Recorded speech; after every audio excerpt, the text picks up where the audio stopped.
Chapter 26, Little Witch. I read Elspeth's mind before Edward did. This was mostly a coincidence. He was on an errand in town with Jasper at the time, out of range.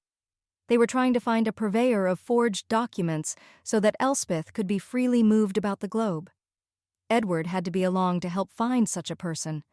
Existing contacts in Norway were thin on the ground. Jasper was there because his preferred method of handling such business relationships involved the application of artificial fear to discourage excessive inquisitiveness. I didn't care for that part, but I had other things on my mind and was still vaguely avoiding Jasper. Meanwhile, Alice and I were having a photo shoot, taking pictures of Elspeth in different outfits against assorted backdrops so that when Renee could begin to see baby pictures, they'd seem to cover a couple of years of first-time parent scrapbooking, not the few months it'd take her to rocket through infancy and toddlerhood. Said Elspeth, which was the sound she usually made when considering whether a proffered food item was acceptable to her. I'd been drawing on my residual knowledge of cooking to keep her fed. There was no real kitchen in the cottage, just an old-fashioned fireplace with a pot hanging in it, so I did all the cooking in the main house and brought the food out to her. Gianna had woken from her coma, and I didn't particularly want Elspeth listening to her screams. Elspeth did not much care for food. That, or my cooking was just not as good now that I found none of the ingredients appealing and could scarcely remember any part of the skill. Still, she would reluctantly eat copious amounts of things that passed muster once we'd coaxed her into trying them. She needed the fuel to grow as fast as she did. "Are you hungry, Elspeth?"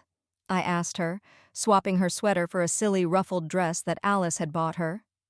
We were taking most of our pictures indoors or against the backdrop of the plain sky, so the season wouldn't be readily detectable. And Alice, who had given relatively free rein with the just-for-show outfits, had selected items for all weathers. Said Elspeth again, and she placed her hand on my cheek. The feeling was like running through a memory in chronological order, but it wasn't my memory.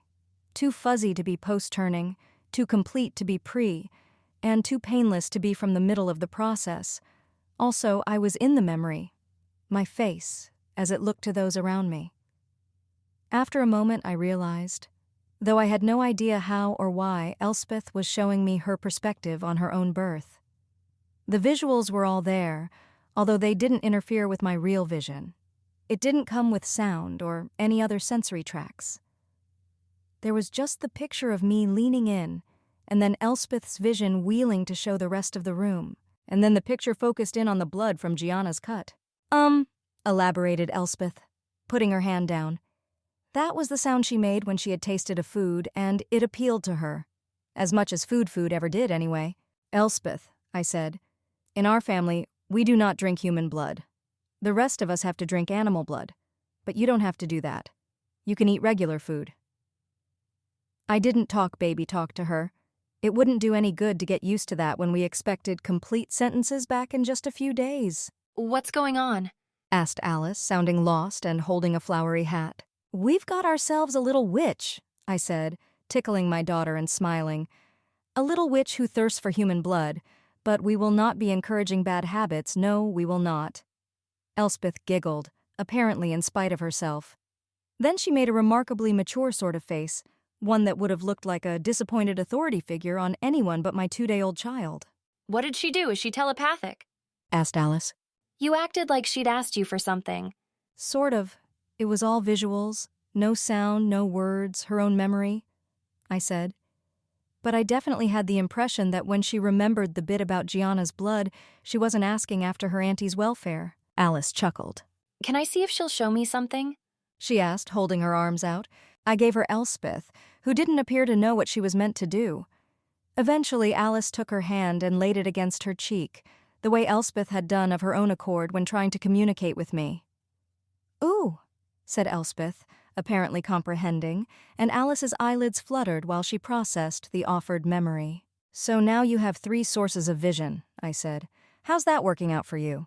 "Just a bit dizzying," murmured Alice. "She's very insistent on the blood thing. Maybe she thinks I'll give it to her if you won't."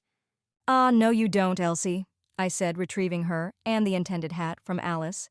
"There will be no begging favors from others if you get a no from me." "Pah," said Elspeth, disgruntled, and she tried to pull the hat away from me, but I got it onto her head and arranged her in a photogenic pose so Alice could snap the picture. When Edward got home, not long after the photos for the day had all been taken, he noticed Elspeth's voice at once. He leapt into the cottage with a grin on his face that momentarily disrupted my ability to think, plucked Elspeth from her perch on the chair we'd last posed her in, and spun around once, holding her at arm's length. Alice slipped out to give us family time. Was her pleased response to this treatment, and when he brought her in closer, she planted her hand on his cheek too, so before I could explain what was happening, he was also the recipient of a memory. He looked much less surprised than Alice had been. Or me. Either Alice had been thinking about it or Elspeth had, coherently enough that he'd expected it. "What's she showing you?" I asked. The last time she saw me. He murmured. She recognizes me. "Lucky you," I laughed. "She was begging me and Alice for blood earlier." Edward's face changed a moment after I said the word blood. Oh, that does seem… He blinked. If she dislikes human food that much… "She's 2 days old," I said. "This is for her, old enough to express a preference. Doesn't mean she's also old enough to be given charge of her own diet. If she wants to hunt animals for herself when she's old enough to do that, I'm not going to stop her. That'd be kind of hypocritical. But let's not rule out the possibility that she's just being a baby and has yet to develop a taste for what she's offered." I suppose. He said. Said Elspeth insistently, patting his cheek. "There's mashed potatoes," I said, gesturing at the fridge we'd moved into the house to store Elspeth's food. I had cooked for the day in the early morning before she woke up, so during her active period I wouldn't be distracted by putting together the meals. She hasn't tried those yet. Edward dutifully retrieved the tub of mashed potatoes, warmed them up in the microwave that had also been added to our dwelling, and offered Elspeth a forkful. She frowned at the starchy item, but disdainfully parted her lips and consented to taste it. Instead of making either of her typical noises, she placed her hand on Edward's cheek. He gave her another bite of the food. "She approves?" I inquired, going to stand near them. He nodded. As much as she does of anything she's tried. I'm getting that as much from my talent as hers, though. It's a little tricky to decipher what she wants from the images alone. "She doesn't have a lot to work with, if all she's doing is transmitting her own memories. But maybe she'll grow into more versatility," I speculated. "Interesting that she should be sticking to visuals while you work with an auditory channel." I can see images from other people's minds. He said. It just feels like I'm hearing them. Almost like synesthesia. But I didn't feel like I was hearing Elspeth's memory. She was wolfing down potatoes, barely chewing them. She'd seemed to have a preference for softer foods, despite her vampire-piercing set of chompers. Possibly because she could swallow it faster and get the chore of eating over with. Maybe if you were aware of your shield, it would look visible to you. Edward said. "How heritable is witchcraft anyway?" Where there's data, it suggests that it does run in families. But it's skewed. Edward said. For instance, Alec and Jane are biological twins and powerful witches. But if only one of them had had a talent, it's unlikely we'd ever have heard about the other. I nodded. "But you said Charlie's thoughts are indistinct to you. That's sort of related to what I do." It is. And Arrow's sister was a witch after she turned. According to Marcus's memories, he turned her on the suspicion that Didymie's talent would be as useful as his own.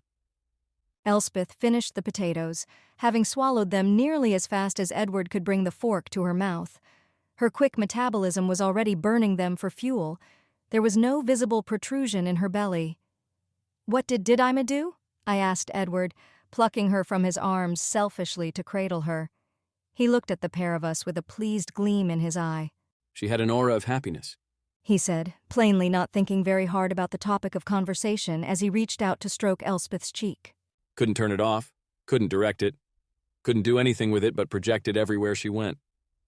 She had a lot of admirers, actually, but Marcus was the only one whose interest she returned. That sounds pleasant, I suppose, but not that useful by Volturi standards, I mused. How'd Arrow react to that? I haven't heard Marcus dwelling on it, and as I said, I've never caught Arrow thinking of her, said Edward, still distracted by our baby's smile. Elspeth blinked at him with her mesmerizingly brown eyes. She's so beautiful, he murmured. I handed her back to him. One of these days I'm going to stop thinking I'm the center of the universe, I teased. That broke his stare. His eyes flicked up to meet mine. She's half you, he said. With your eyes, your old eyes, can you blame me? Not a bit. I'm awfully pleased with her too, you know. Just, you take very readily to fatherhood, I said. I knew it appealed to you, but watching it happen is something new to integrate into how I think of you. He leaned over and kissed me, then returned to staring at Elspeth. She stared back, obligingly enough. I chuckled, then asked, "How did the errand go?" Well enough. He said. We found a fellow in Oslo and got Norwegian papers claiming that Elspeth is a year old. There are more on order, which will be finished in a few weeks, claiming 2, 3, 5, 7, 10, 13, and 16, on the theory that this will cover enough ages to get along with during the time we're likely to spend here. That being limited by Carlisle's ability to pass for his supposed age at work, of course. Jasper's competent to add home-taken photographs as she approaches those apparent ages. He was working on the 1-year-old version when I left him. Elspeth could probably pass for a smallish 1-year-old already. She was roughly baby-sized, but slimmer, more alert, and toothier than any brand-new human in the world. If I had to explain her tininess to someone confused about her claimed yearling status, I supposed it wouldn't even be a lie to claim that she was born prematurely. I feel like she ought to be getting some social interaction with people outside the family, at least once she's talking, I said. But it's not safe to give her any real continuity, is it? Someone would notice. She'd either like the people she met and miss them, or not like them, and not get much out of having met them. It's a big family, love. He pointed out. Especially if Maggie and Gianna and Ilario stay. It might do for the time being. Ilario's original plan to go with his sister and live near Rome was not meshing well with Maggie's affection for Ireland. There had been other topics looming larger in their minds of late, but there had still been occasional spats about it. I expected Gianna to be made tiebreaker or the engineer of compromise once she woke up, and it might be that she'd split the difference by announcing that she wanted to remain in Norway. They weren't at all unwelcome, although it would make our group kind of unwieldy. I kind of wanted to invite Charlie over, but even Edward didn't know that he was in on the masquerade. Charlie had been sort of passive-aggressive about this in his various emails, lamenting that he didn't get to hold his new granddaughter. I might need to find an excuse to bring her there, in spite of my prior resolution not to run to La Push at the drop of a hat anymore. Maybe she could make friends with Cody, too, and have a peer of her own species. I didn't really want to take her to Chile to meet Nahuel. He was nice enough, but as far as I knew, he had no plans to permanently abandon his preferred diet, and that wasn't the sort of influence I hoped to bring into her life. I didn't want anyone in Elspeth's life to normalize murder in her hearing until she had something resembling critical thinking faculties. Elspeth put her hand on Edward's cheek again. She wants you to read to her, he announced. Interesting. It was an image of when you read to her last night before she went to sleep. But there was a feeling attached to it, not just the picture. That's a request I'm perfectly happy to oblige, I said, and I plucked the top book off the stack of reading material I'd raided from Carlisle's library, accepted Elspeth from Edward's arms, and began to read. The subsequent morning, in the wee hours when Elspeth was still asleep, I went up to the main house to whip up a few more batches of miscellaneous food. I could hear Gianna from a mile away. I could hear Maggie, too, singing brokenly, trying to soothe the unsoothable. But Gianna was far louder. I tried to ignore it, just focused on the oats I was boiling and the chicken I was trying to overcook until it would be soft enough to suit Elspeth, but Gianna was hard to hedge out. I was halfway through stirring syrup into the oatmeal when she abandoned wordless screaming for some very underhanded wordy screaming. If you love me. I heard Gianna cry, her voice already taking on the glassy quality of a vampire's. Please, please, if you ever loved me. Baby, whispered Maggie, breaking off the song. It hurts, sobbed Gianna. Her spine, which Carlisle had broken as soon as she came out of the coma, had healed hours ago. If you love me, you'll make it stop. That was low, really. I'd begged to die too, but I hadn't impugned the quality of Edward's love when he'd refused. Maggie whined, deep in her throat. It's mostly over, she said, frantic. I could hear Gianna thrashing around, Maggie trying to find purchase and hold her. Was Ilario even in the room, or had he left, unable to tolerate the spectacle? Baby, you're almost done, I promise. Make it stop. Gianna begged. I never asked you for anything. This is the one thing I want. If you love me, Maggie sounded like she was trying to cry, but she couldn't, of course. I love you.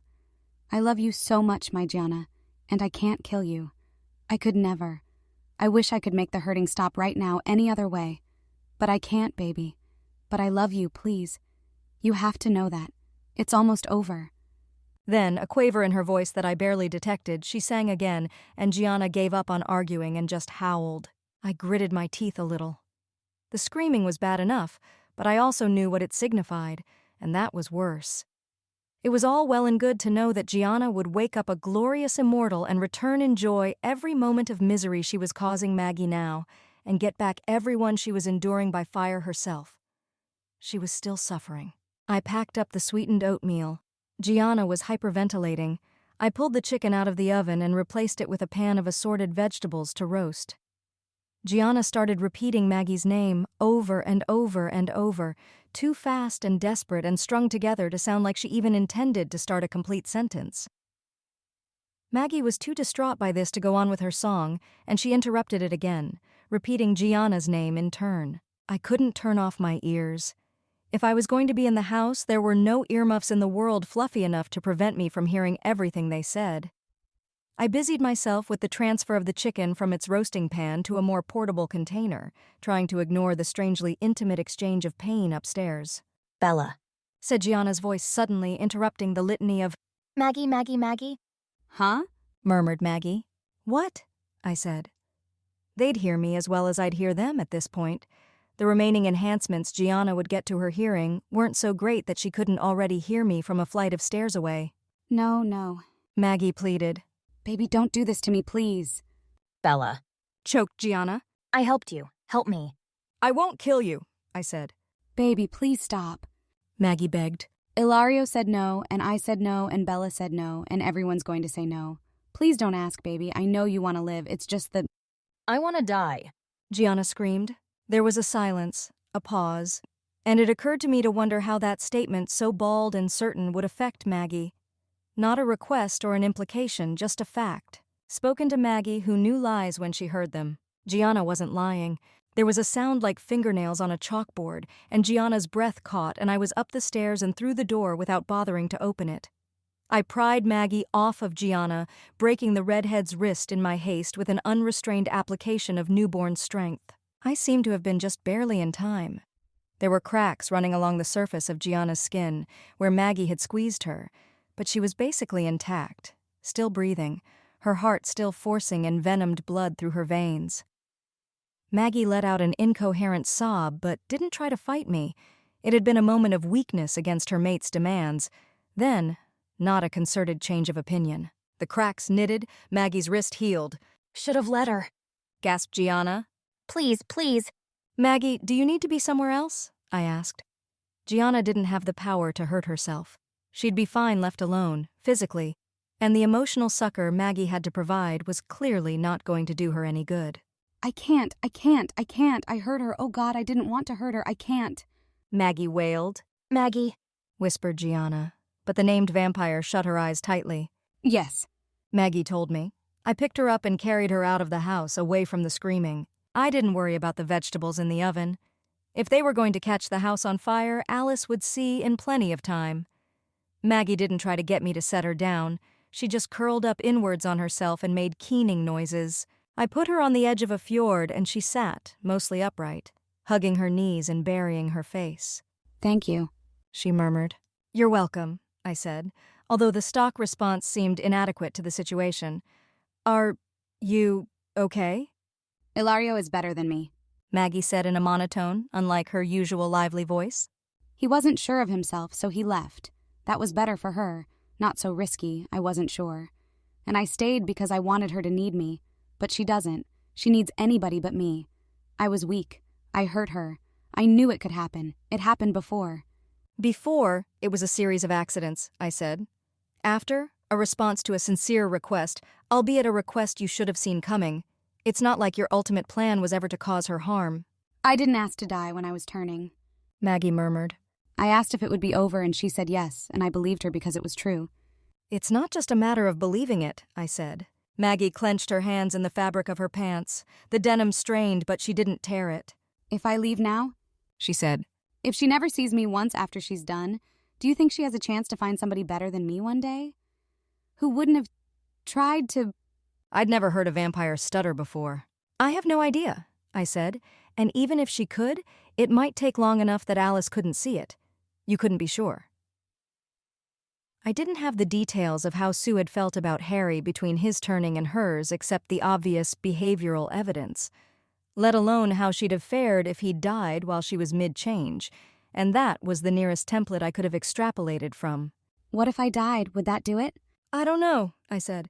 Besides, how would you manage it? Ilario, She said. I could find him and tell him what happened, and I could just not fight back. And then what if it doesn't work and she wakes up and she's in Irina's position from the get-go because you've gone and gotten yourself killed trying to free her up for somebody better? I asked. You're right, Maggie mumbled. but she deserves better. She'll forgive you, I said. She can't not. I know, and that makes it worse. If I hurt her before, she could have sent me away and protected herself, and now she won't even be able to do that, at least if I see her. And who am I kidding? I can't stay away forever if I'm alive. I'm not that strong. If I were, then I could be with her now. Once she's a vampire, it's unlikely you'll be in a position to hurt her, I pointed out. That doesn't mean I never did. Maggie said. I did. Do you need me to stay here with you to keep you from doing something stupid like provoking Ilario? I asked. No, Said Maggie. I'll just wait here, I guess. Will you ask someone to stay with Gianna, please? She shouldn't have to be alone. It doesn't have to be you. You've got a baby to take care of. Maybe Jasper, if he can help her at all with his power, but he probably can't. It's not that strong. Esme? I'll find Esme and ask her, I agreed. Thank you. Maggie murmured, and I gave her a useless pat on the head and left her at the edge of the fjord. I stopped at the house, turned the oven off, and went looking for Esme. I found her in the garage, chatting with Rosalie while the latter tinkered with the engine in a giant red car that I figured probably belonged to Emmett. Hello, Bella. Esme said warmly when I let myself into the building. Rosalie lifted a greasy hand from the car parts to wave at me. Hi, I said. Esme, Maggie can't stand to be around Gianna anymore, and Ilario left just a few hours after she regained consciousness. But Maggie doesn't want her to be alone and asked me to ask you to stay with her for the last few hours. Of course, Bella, said Esme. There was no possible universe in which Esme would refuse a request like that. She was just the sort of creature that went about comforting the distressed, and didn't resent her nature either. She patted Rosalie's hair, braided into a blonde pile on her head to keep it out of the way, and flitted past me to go to Gianna. I nodded to Rosalie and turned to go, having nothing in particular left to say, but she stopped me. Bella, What? I asked, turning back. do you think, not today, maybe not this week, but soon, do you think I could babysit Elspeth? I blinked. I was used to the idea that Rosalie was thrilled to be involved in Elspeth's creation and birth, and that had been helpful. I was a little puzzled by the offer, or rather the request, to be involved in her care. We don't have a lot of other pressing obligations, I understand. I know you don't need me to do anything. said Rosalie, pursing her lips. She sleeps, and you don't. We aren't any of us going to school this year. There's not much going on in general except Gianna's turning, etc. But if you ever wanted to go travel with Edward for a while again, just the two of you, I would be happy to look after her. I considered the offer. Elspeth was growing fast, so outrageously fast. Every moment I had with her was precious, even more than if she'd been human. Yet I had no grounds to confine that argument to myself and not extend it to her other relatives. Rosalie only had so many days to play with Elspeth the baby, too. Also, this would give me cover if I needed to go abroad again. I'd let Rosalie hang on to Elspeth while Edward and I got some time to ourselves. I hoped that I wouldn't need to make another significant trip again, but it wasn't out of the question. I'll keep that in mind, I said. Thank you. You know, you could come with Alice to the photo shoot in a couple hours. We should really have more pictures with everybody in the family, not just me and Edward and Alice. Just because I don't want her around the main house until Gianna's up and about and not so shouty doesn't mean everybody else has to be left out, I will. Rosalie said. I smiled at her, then went back to the main house to fetch the roasted vegetables and puree some fruit into a smoothie for Elspeth. Then I started poaching some eggs. Nice, balanced diet. Esme was already doing her best to calm Gianna, who found her suicide by vampire tactics far less effective against non-Maggie individuals. I brought all the food to the cottage, fridged it, and went into the spare room that held Elspeth's bed. Edward was watching her sleep, unwilling to leave her unsupervised for even a moment. But on this night he was holding her hand, pressing it to his face, and had his eyes closed. Bella, you have to see this. He murmured very softly so as not to wake her.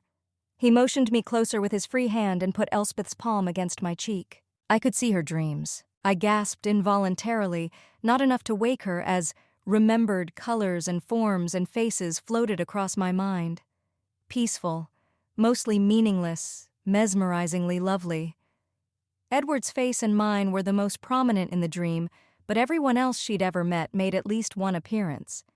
Even Gianna, sedated and inattentive, as Elspeth had last seen her, was featured once. Between faces, random hues faded into each other, spun into and out of arbitrary shapes. "It's amazing," I whispered to Edward, and he grinned at me, then went around to the other side of her bed to try the other hand. This worked well enough. We held still, absorbed in Elspeth's dreams, until dawn started poking through the window, and she woke up with a comical yawn. She noticed us leaned over her, and before reasserting control over her hands, she pushed at us the image of ourselves, with a little smugness attached. I imagined her saying, "Ah, attention, just the way I like it." "Do you think it'll delay her talking, that she can do this?" I asked, picking up Elspeth to get her fed promptly. She did as much growing in her sleep as she did during the day, and consistently woke up hungry. "Oatmeal, in the fridge." Edward microwaved the food and I grabbed a spoon. It could, but I doubt it'll slow her down by much. She seems to mostly understand us anyway, and we can always ask her to start using words if it becomes an issue. Elspeth reached out her hand to me and I bent my head to listen. She showed me the picture of Gianna's blood again. "No, no blood," I said. "Breakfast today is oatmeal. You haven't had it before. You might like it."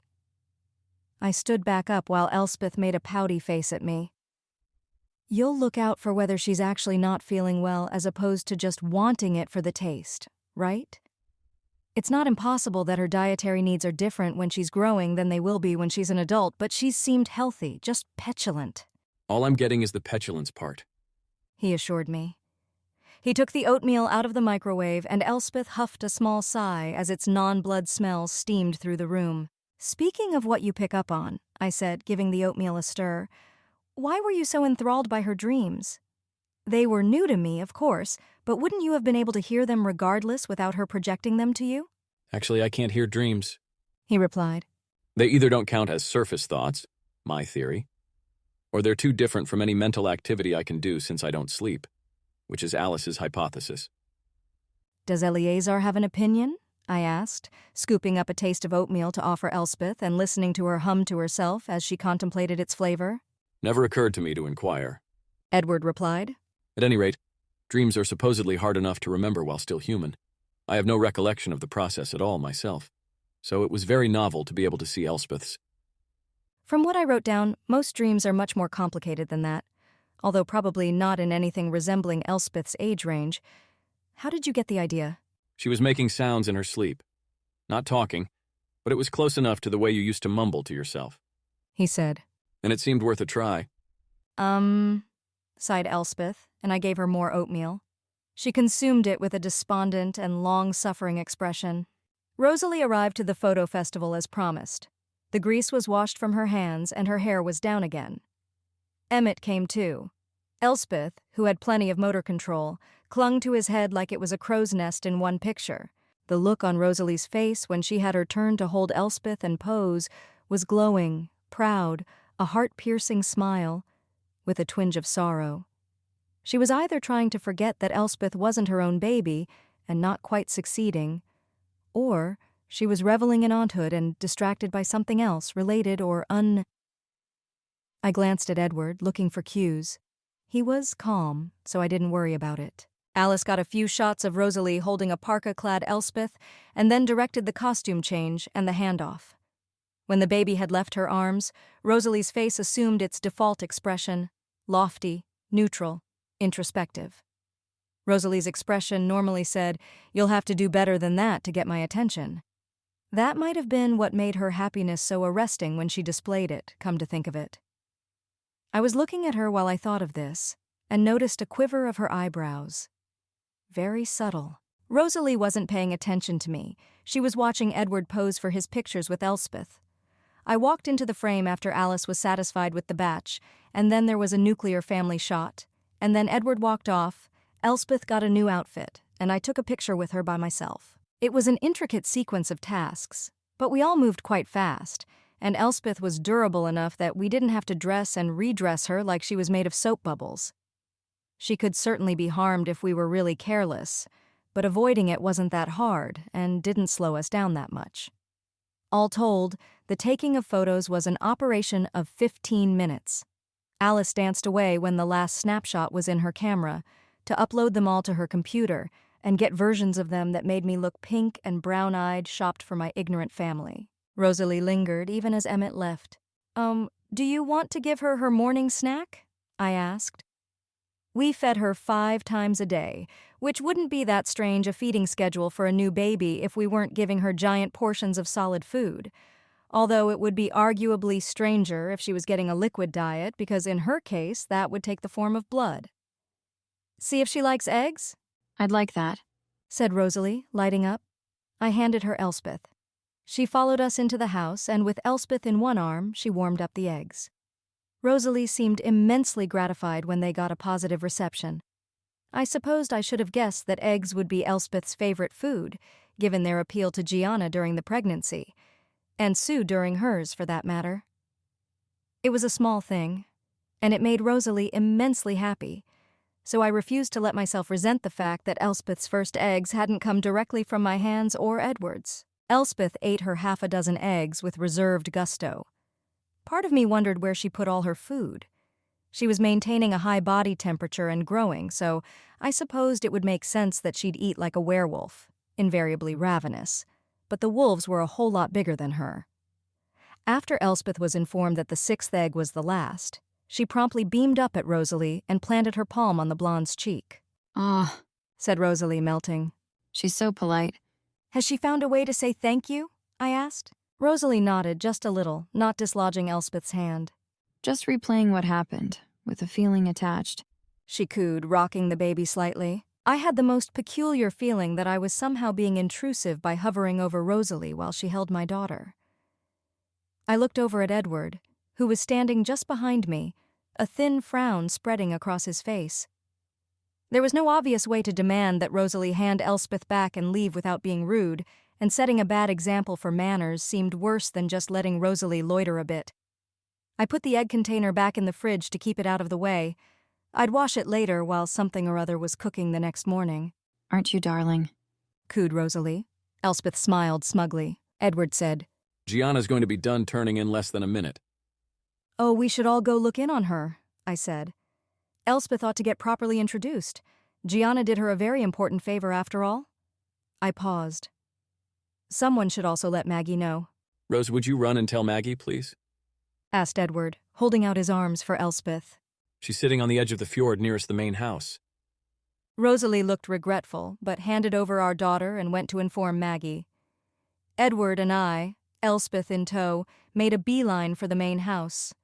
We slowed down when we could hear Gianna's last, piercing screeches, waiting for them to die down before we brought impressionable ears any nearer.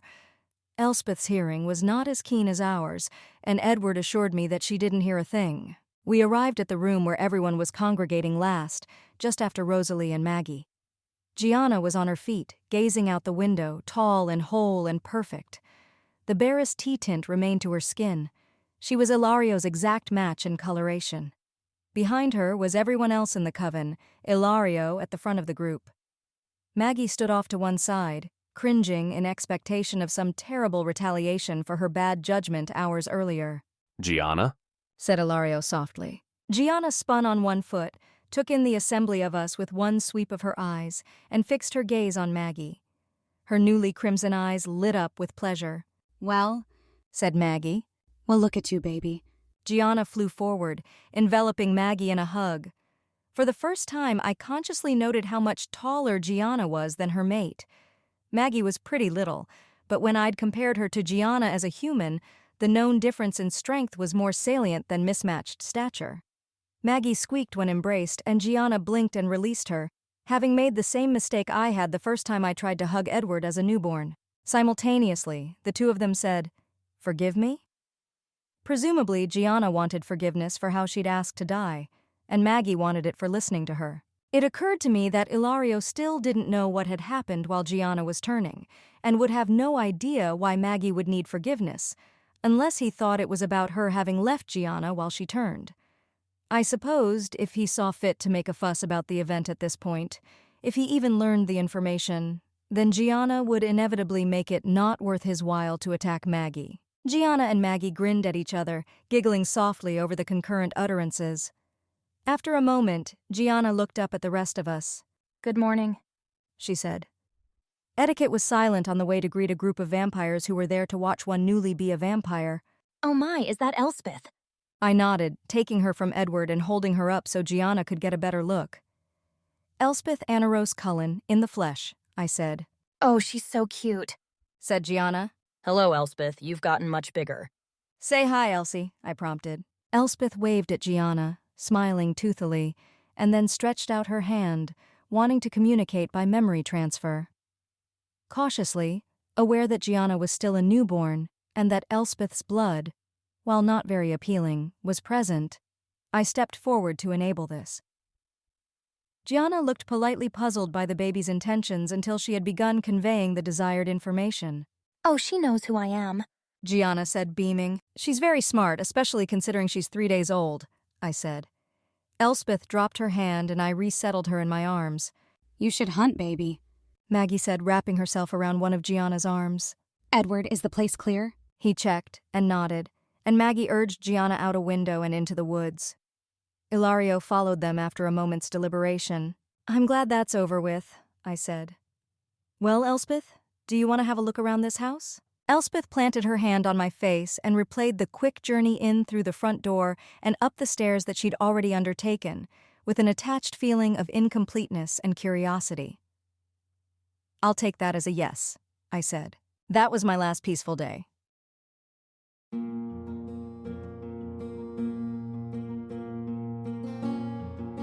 This has been an AI reading of the Rational Twilight fanfiction Luminosity by Alicorn, licensed under an Attribution Non-Commercial Share-alike 4.0 international agreement.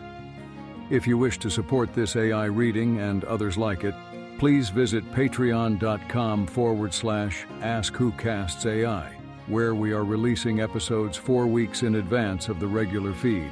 Thanks for listening.